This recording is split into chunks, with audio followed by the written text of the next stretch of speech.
So let me tell you about that unforgettable night when we decided to challenge fate and spend the night at Hollowbrook Manor.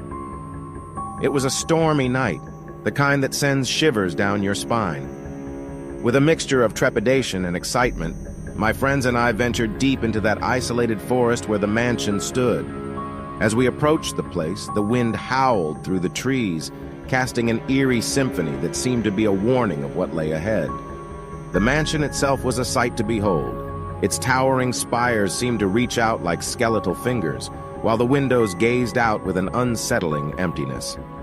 We had heard the local tales, whispered stories of tragedy, betrayal, and a lingering curse that clung to every corner of that place.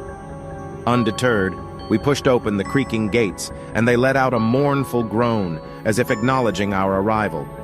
With flashlights in hand, we ventured into the mansion, the air thick with the scent of decay. Every step we took seemed to awaken the old floorboards, which groaned beneath us as if warning us to turn back. The portraits of stern-faced ancestors that adorned the walls seemed to come alive with every flicker of our flashlights, their eyes following our every move with an unsettling intensity.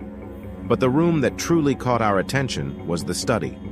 The shelves were lined with dusty, forgotten books, and the walls were covered in handwritten notes that spoke of madness. Whispers within the walls, shadows that danced in the corners. It was as if the room itself held the secrets of a tortured soul. As the night deepened, strange sounds echoed through the corridors, footsteps that couldn't possibly have belonged to us, whispers that seemed to float from the very air around us. Huddled together, we tried to brush off our unease, passing it off as our imagination running wild.